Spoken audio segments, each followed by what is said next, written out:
आज मैं सुनाने जा रही हूँ कविता में गीता का 13वां अध्याय।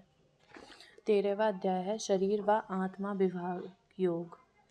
शरीर और आत्मा परस्पर अत्यंत विलक्षण। शरीर जड़ विकारी क्षणिक नाशवान, आत्मा चेतन निर्विकार नित्य अविनाशी और ज्ञानवान। शरीर दृश्य है, प्रतिक्षण इसका क्षय होता है। आत्मा दृष्टा है, मन बुद्धि इंद्रिय के विषयों का ज्ञाता है। तत्व ज्ञानी इस आत्मा तत्व को जानते हैं, वे शरीर को इससे विलग मानते हैं। हे अर्जुन, आत्मा परमात्मा में विहित न मान, आत्मा को तू मेरा ही अंश मान। यह इस शरीर को हर कोई जान सकता, यह उत्पन्न होता नष्ट होता अनित्य और क्षणिक है, जबकि आत्मा अत्यंत विलक्षण नित्य निर्विकार शुद्ध व चेतन, यह रूप नहीं बदलता। अज्ञान ही एकत्व का बोध कराता, आत्म तत्व को पहचान, यह विलक्षणता ही है वास्तविक ज्ञान। यह मत मेरा मान, आत्मा को शरीर से सदैव विलग मान। यह शरीर क्या है, कैसा है, किन विकारों वाला है और इस आत्मा के क्या है लक्षण, कैसा प्रभाव, यह भेद तुझे समझाता हूँ। पूर्ण ज्ञान से संसार भ्रम का नाश हो जाएगा, तुझे परमात्मा प्राप्ति का मार्ग और स्पष्ट नजर आएगा। मंत्रों के दृष्टा, शास्त्र स्मृतियों के रचयिता, समस्त ऋषियों ने पुराण ग्रंथों में वेद मंत्रों में क्षेत्रज्ञ की तत्व विविध रूप से व्याख्या की है। यह निश्चित भाव तुझे मैं युक्ति पूर्वक संक्षेप में सुनाता हूँ। पृथ्वी जल अग्नि वायु और आकाश, इन 5 महाभूतों अहम भाव बुद्धि मूल प्रकृति और वाक हाथ पैर अपस्थ गुदा और स्रोत त्वचा चक्षु रसना घ्राण, इन 10 इंद्रियों और एक मन और इंद्रियों के 5 विषय यानी शब्द स्पर्श रूप रस गंध तथा इच्छा द्वेष सुख दुख, स्थूल शरीर का पिंड चेतना और धारण शक्ति, यही इस शरीर के समस्त विकार और यही संक्षेप में इस शरीर का वर्णन। अब ज्ञान तत्व को जान, ज्ञान पाने का साधन जान, स्वयं को श्रेष्ठ समझना, पूज्य मानना, मान प्रतिष्ठा पूजा की इच्छा करना, यह मानित्व कहलाता। इस श्रेष्ठता के अभिमान का अभाव, जिसे इस भाव की अपेक्षा ना रहे, विरक्त हो जाए जो ऐसी आशा से, वह ज्ञान का योग पाए। मान प्रतिष्ठा पूजा या धन लोभ से जो स्वयं को धर्मात्मा दानशील ईश्वर भक्ति ज्ञानी कहकर विख्यात करे, धर्म पालन भक्ति योग साधन व्रत उपवास का ढोंग कर प्रचार करे, वह पुरुष दंभी कहलाए। जो अपने ईश्वरीय तत्व के भावों से ज्ञान का प्रचार करे, अपने ज्ञान की बीन ना बजाए, वह इस दंभ आचरण से विरक्त हुआ ज्ञानी कहलाए। जो किसी भी प्राणी को मन वाणी या शरीर से कष्ट ना दे, मन से बुरा ना कहे, कठोर वचन ना कहे, निंदा स्तुति ना करे, वह प्राणी अहिंसा का योगी सदा सर्वदा द्वेष वीर से दूर रहे। ऐसे की संगत पाकर हिंसक प्राणी भी बैर भाव से दूर हो जाए, ऐसा मन ज्ञानवान ही पाए। अपराधी को दंड देने का भाव मन में ना रखे, जो बस अपराधों से प्राणी को मुक्त कराने का ध्येय हो जिसका, वह क्षमा भाव युक्त ज्ञानी ज्ञान सिद्ध हो जाए।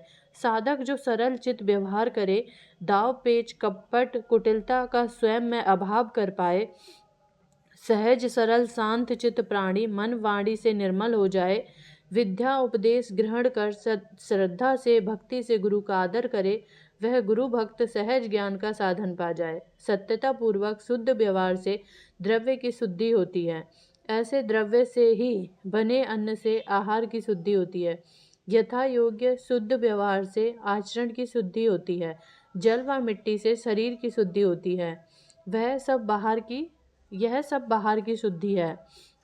भीतर अंतःकरण से छल कपट राग द्वेष से रहित होकर स्वच्छ मन ध्यान लगाना भीतर की शुद्धि कहलाता। यह भीतर बाहर की शुद्धि प्राणी को ज्ञान भाव ही करवाता। कष्ट विपत्ति भय दुख आ जाने पर जो प्राणी न होता विचलित, भय लोभ काम क्रोध के वश में होकर जो कर्तव्य कर्म से कभी न डिगता, जिसका अंतःकरण स्थिर होता, वह ज्ञान का ही भाव होता। जो मन इंद्रियों को वश में कर लेता, वह विषय विकारों में नहीं फंसता, मन उसके अनुकूल कर्म में लग जाता, उसका आज्ञाकारी बन जाता। इस लोक परलोक के शब्द स्पर्श रूप रस गंध रूप सब विषय पदार्थों से जब प्राणी आसक्ति का भाव कर पाता, देह अभिमान का सर्वथा भाव कर पाता, जन्म मृत्यु जरा रोग सब दुखदायी, इसे सहज भाव में स्मरण कर जो वैराग्य भाव उपस्थित कर रखे, पुत्र स्त्री घर धन में आसक्ति का भाव करे जो, ममता का अभाव करे जो, प्रिय अप्रिय की प्राप्ति में सम रहे, वह ज्ञान भाव से युक्त रहे। ईश्वर से जो अनन्य भक्ति भाव रखे, स्वार्थ अभिमान ममत्व का भाव न हो, भक्ति में ईश्वर का भाव सदा मन में रहे। ईश्वर का भाव सदा मन से रहे, निर्मल पवित्र एकांत भाव में व्यर्थ के शोर से दूर रहे, प्रमाद और विषयासक्त पुरुषों से विरक्ति भाव रखे, अध्यात्म ज्ञान में मन स्थापित करे और तत्व ज्ञान का अर्थ ईश्वर का रूप ही माने, वह ज्ञानवान कहलाए। वही ज्ञान की राह जाने, वही ईश्वर का भाव समझ पाए। इसके विपरीत अज्ञान रूपी अंधकारमय हो, इसके विपरीत सभी अज्ञान रूप अंधकारमयी हो। अब ज्ञान से जानने योग्य परमात्मा का स्वरूप समझ, परम ब्रह्म परमात्मा के ज्ञान से मनुष्य इस जन्म मरण के बंधन से, इस संसार बंधन से मुक्त हो जाता, वह परम पद पाकर परम ब्रह्म में लीन हो जाता। प्रकृति यह सारी और जीवात्मा यह अनादि है, इसका स्वामी परम ब्रह्म पुरुषोत्तम अनादि वाला। प्रमाणों से सिद्ध हो जो सकता वही सत्य कहलाता, परमात्मा ही प्रमाण को सिद्ध करता, वह इस सत्य सिद्धि से विलक्षण होता। जिस वस्तु का अस्तित्व नहीं वही असत कहलाती, वह अवश्य है और वह है, तभी सबका होना सिद्ध होता।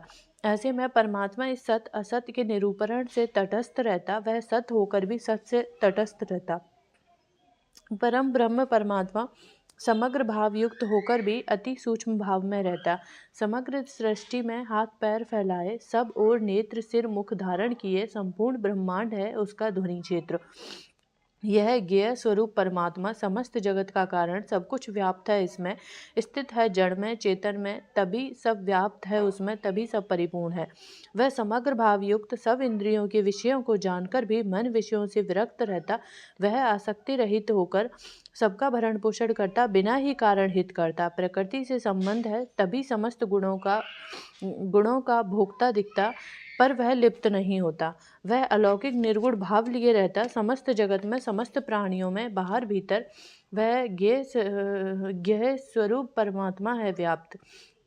चर में वही अचर में वही, समुद्र में जैसे जल, जल में पड़ी बर्फ, बाहर भी जल, उस भीतर भी बर्फ के जल, अंदर जल बाहर जल, चारों ओर जल ही जल। ज्ञेय का स्वरूप जानकर भी जान नहीं पाते प्राणी, अति समीप वह अति दूर वही स्थित लगता, अति सूक्ष्म भाव युक्त वह जानने में नहीं आता। श्रद्धा से वह मन में स्थित होता, श्रद्धा नहीं तो दूर दूर तक नहीं दिखता। एक नहीं अनेकता दिखती, आत्मा नए नए रूप में दिखती, संपूर्ण जगत एक सूत्र में बंधा, हर प्राणी का भिन्न रूप रचा। ब्रह्मा रूप से जग को रचता, विष्णु रूप से पालन करता, रुद्र रूप से करे संगार, ब्रह्मा यही विष्णु भी यही, शिव का रूप है यह संसार।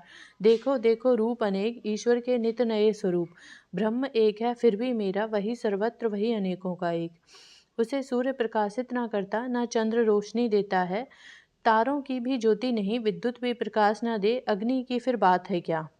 वह तो सूर्य का तेज स्वयं है, अग्नि चंद्र में स्वयं स्थित है, जो सबको ही ज्योति देता वह स्वयं प्रकाश पुंज है। तम अज्ञान नहीं टिक सकते, वे उन सबसे परे हैं। इस ज्ञेय को जानो और पहचानो, यह चेतन बोधमयी है। ईश्वर मेरा परम कर्तव्य यही जानने योग्य भाव है। अभ्यास भाव से जुटे रहो, ज्ञान के सब साधन अपनाओ, तत्व ज्ञान से यह मिल सकता, तत्व ज्ञान का योग पाओ, तत्व ज्ञान से ईश्वर पा जाओ। मन में ईश्वर स्थित है सबके, पलक झपकते वह प्रत्यक्ष है दिखता।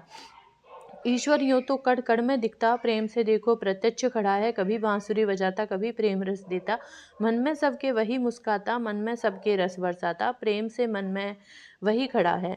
यही भाव है इस शरीर के, यही ज्ञान है यही विज्ञान, ईश्वर का स्वरूप समझ ले, मेरी भक्ति से भक्ति पाले, ईश्वर के तू तत्व को जान, देख तू मुझको स्वयं पालेगा, देख तू मेरा स्वरूप बनेगा। हे पार्थ, इस महाब्रह्म को अनादि जान, जीव का जीवन अनादि सिद्ध है।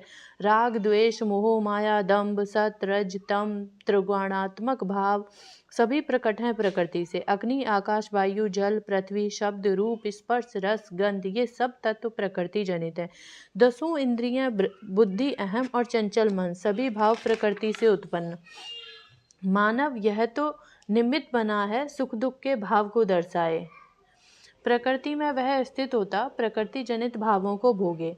सत रज तम का अनादि सिद्ध संबंध, जैसे जिसकी प्रबल भावना, जैसे जिसका आसक्ति से संबंध, वैसा भाव हो वैसा ही जन्म। जड़ शरीर में चेतनता लाए, देह में स्थित जब आत्मा हो जाए, इसे प्रभु का अंश ही मानो, यही प्रकृति में जीवन लाए। विलग नहीं हो सकती जानो आत्मा उस परमात्मा से, यही साक्षी यही यथार्थ, यही अनुमंता यही है भरता, यही भोगती जीव रूप में, यही ब्रह्मा के स्वामी ईश्वर, यही महेश्वर, यही गुणातीत शुद्ध सच्चिदानंद ब्रह्म यही है, यही मेरे मन में स्थित आत्मा है, यही परम ब्रह्म परमात्मा है।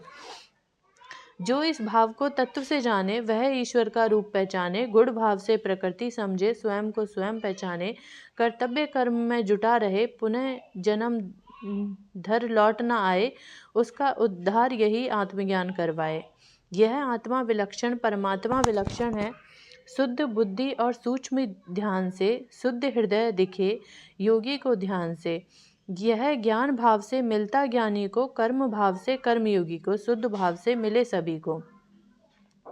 सरल भाव से सरल उपाय, ईश्वर सरल है सरल स्वरूप, मन बुद्धि हो भाव न समझे जो, तत्व ज्ञान का ज्ञान न हो, शरण ज्ञानी के जाकर जो, ईश उपासना की चेष्टा करे, ईश भाव मन में रखे, प्रेम से उसका श्रवण करे, वह भी सरल भाव से उसे प्राप्त हो। भव सागर से तर जाए जो, ईश्वर उसे भी मिल जाए। हे अर्जुन, यह चराचर प्राणी लेता शरीर आत्मा के संयोग से जन्म, ज्ञानी पुरुष विनाशील माने इस शरीर को, आत्मा का धर्म नित्य अविनाशी माने, वह ईश्वर का नाश रहित चेतन और संभाव युक्त माने, वह इस जीवन के यथार्थ को पहचाने। प्राणी जो संभाव रखे, अभिन्न माने आत्मा को परमात्मा से, स्थूल शरीर से विलग माने स्वयं को, अभिन्न भाव से मिल जाए परमात्मा से, वह विनाश न पाए, वह परम गति ही पाए। आत्मा में कर्तापन का अभाव करे जो, इंद्रियों को इंद्रियों के विषय बरतते माने, गुणों को गुणों के बरतता माने, गुणों द्वारा समस्त कर्म होते माने, प्रकृति ही कर्मों को जन्म देती, प्रकृति ही स्वयं कर्म कराती, यह आत्मा अकर्ता है, यह शुद्ध मुक्त नित्य विकार रहित यही जीवन है, यही जीवन का यथार्थ है। यही भाव को वह यथार्थ मानता। जिस क्षण अहम भाव समझ आ जाता, जिस क्षण एक ही भाव समझ आ जाता, वैसे ही संभाव स्थापित होता, मन में आत्मभाव जागृत होता। परमात्मा एक, पृथक पृथक स्थित प्राणियों में आत्मा भी पृथक नहीं, वही एक है, उसी एकता से ही अनेकता होती है, वही एक ब्रह्म है। वह क्षण बहुत विलक्षण होता, प्राणी ब्रह्म को पा लेता, वह ब्रह्म भाव ही हो जाता। हे अर्जुन, शरीर में स्थित यह परमात्मा अनादि है, यह सदा ही व्याप्त है, प्रकृति और गुणों से जो परे है, यह निर्गुण रूप वास्तव में विरक्त है, कहीं लिप्त नहीं निर्लिप्त है। जैसे आकाश व्याप्त है, सर्वत्र वायु अग्नि जल पृथ्वी में संभाव युक्त होकर भी गुण दोषों में लिप्त नहीं होता, वैसे ही यह आत्मा है, सर्वत्र स्थित है, अति सूक्ष्म भाव में, पर मन बुद्धि इंद्रिय शरीर के गुण दोषों से लिप्त नहीं। हे अर्जुन, एक ही सूर्य इस ब्रह्मांड को प्रकाशित किए है, उसी तरह यह एक विलक्षण आत्मा इस समस्त जड़ वर्ग को प्रकाशित किए है, यही सबको सत्ता स्फूर्ति देती है, भिन्न भिन्न भाव में प्रकट होती है। हे अर्जुन, इस शरीर को, इस आत्मा को, इनके भेद को, इनके विलक्षण भाव को जो पुरुष ज्ञान नेत्र से तत्व भाव से जान लेता, जो इस आत्मा को चेतन निर्विकार अकर्ता नित्य अविनाशी ज्ञान स्वरूप मान लेता, वह महात्मा बन जाता, वह परम ब्रह्म परमात्मा को प्राप्त होता।